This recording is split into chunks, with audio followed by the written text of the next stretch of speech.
I don't know what's going on or if anybody else could relate, but this generation of men want to be chased so badly. And I'm not about to do it, princess. I swear to you, they're looking for like good morning texts.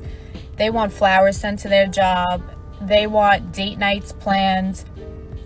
Like the last couple of guys that I've been speaking to or spoke to, they wanted me to chase them. And I promise you, you got the wrong one. These guys are in their soft girl era. What is going on? Well, all right. Oh, yeah. Oh, yeah.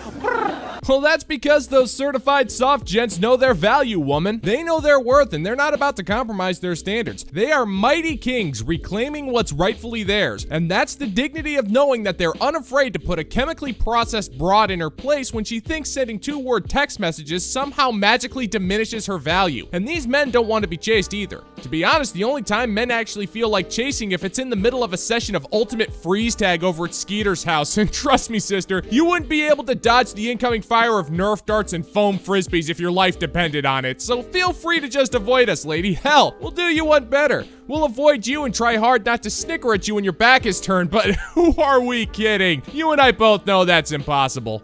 Don't go away, man. Just go away. Men love bitches, men love inconvenient women. Men love women that are a problem to solve. Men love the mystery, men love the chaos, men love the confusion. Even though society has been telling us women that we always need to prove our value and prove our love to him, and that makes us more valuable and lovable to him, and he was never gonna leave us, that is bullshit. Wrong! Hey lady, I hate to break it to you, but everything you said is not only false, it's verifiably false by literally 99% of the male population. Men have enough complications in life. We're responsible for keeping society going, fighting wars, and setting new world records for Strider, one of the most gloriously janky NES titles of all time. Plus, we have to endure all of these struggles while remaining completely stoic, but I digress. Modern women are the ones who love chaos thanks to their crippling addiction to dopamine, their lack of even the most basic of emotional integrity, and not to mention the fact that you think every single Taylor Swift song was written for that dull excuse that you call a life. Men love simple things. We are not that complicated. We enjoy peace, tango and cash, and quality products at affordable prices. We've been literally telling you this for decades, but you refuse to listen because deep down, if you admit that, that would destroy your main character fantasy, and that would make your soul melt. That is, if you had one. The jury's still out on that particular case.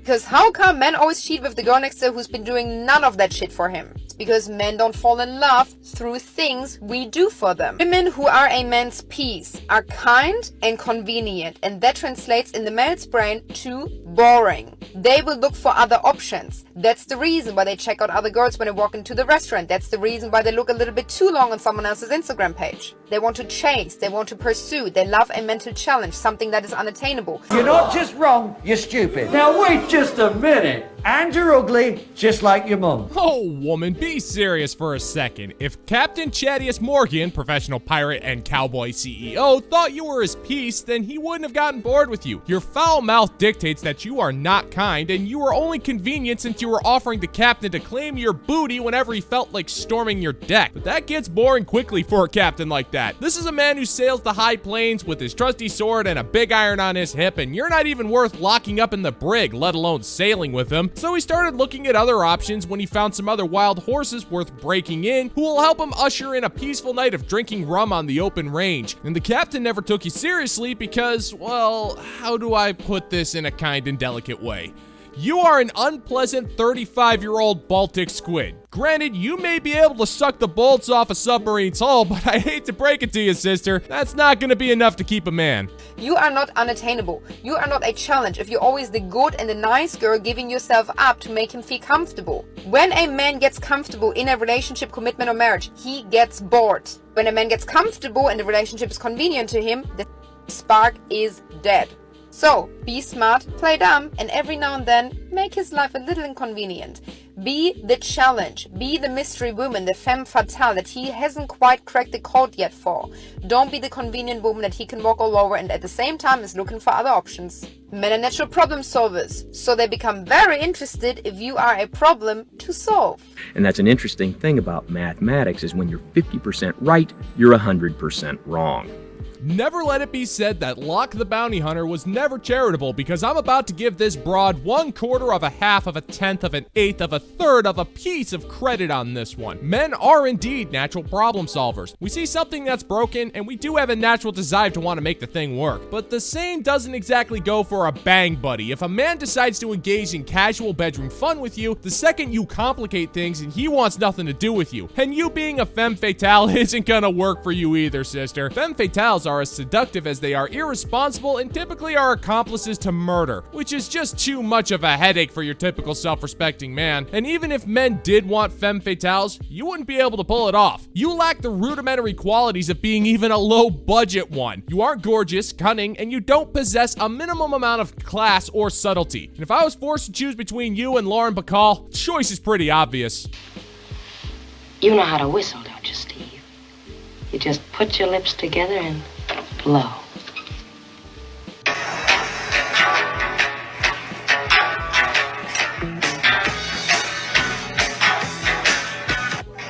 Anybody have any guesses why he would be doing this amount of domestic labor prior to golfing? If I had to guess, I would guess that it's because he doesn't normally participate to this level in doing the domestic labor. He's treating it as a transaction. See, I did all of these things so I can go golf now. See how I did you a favor? See how I did you a favor by doing all of these chores? It's seen as help to their wives. And it's seen as help because they're not doing it regularly.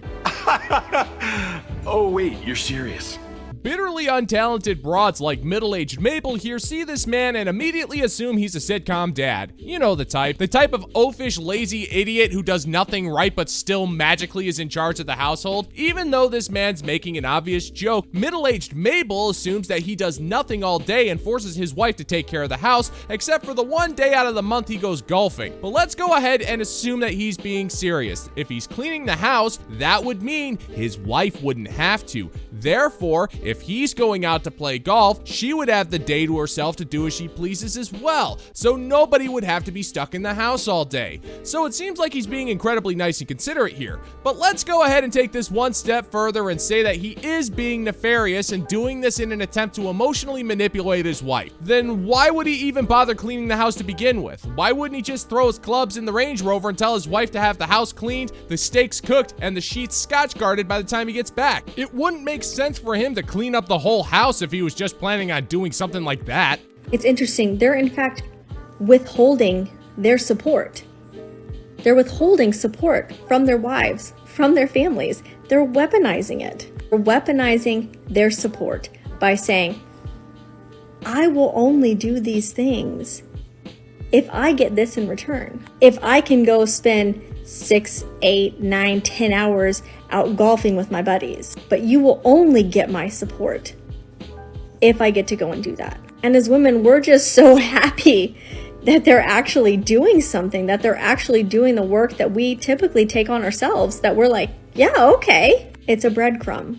And then as soon as they've completed that activity, they're going to pull back and weaponize that support again until they have something else that they want to do, to which they'll bring it to you. And again, say, you can have my support if I can do this.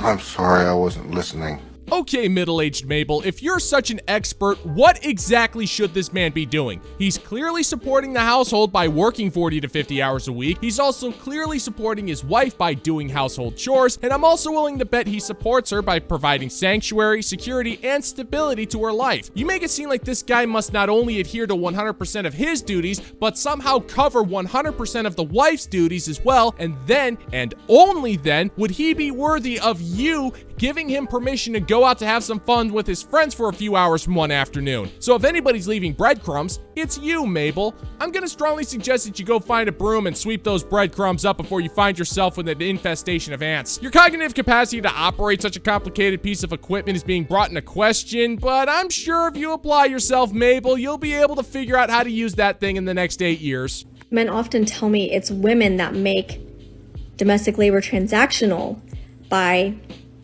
typically doing favors in return for those domestic labor. But isn't it interesting that we paint it that way? Instead of men refuse to actively participate in their home and caring for their children unless they are provided favors in return. Men are weaponizing the support of their own spouse and families by withholding it unless they get favors in return, unless they're getting something in return. And in this instance, he's wanting to go golfing without his wife nagging and complaining about how he doesn't ever help her, and now he's going to be gone for 8 or 9 hours, furthering the amount of time he won't be helping her. That doesn't make sense.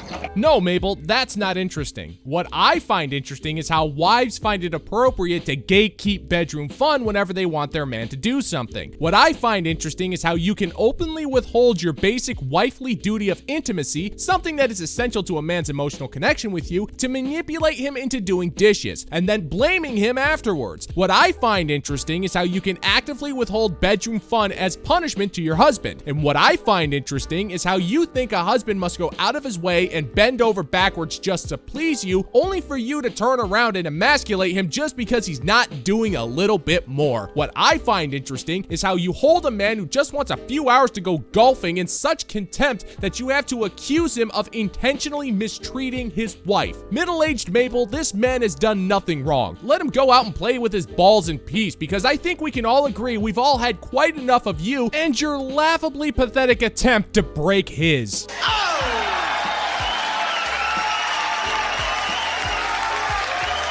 And that is going to do it for today's video, gentlemen and gents. And as always, if you find that my particular brand of comedy is bringing you to the brink of laughter, then why don't you scroll on down and click that like and subscribe button. Maybe ring the notification bell, leave a couple of comments, and share this video so we can give the good old-fashioned middle finger to the YouTube algorithm. Stay soft and stay badass, gentlemen and gents. And thank you for checking out the new video. And until next time, peace out, homies.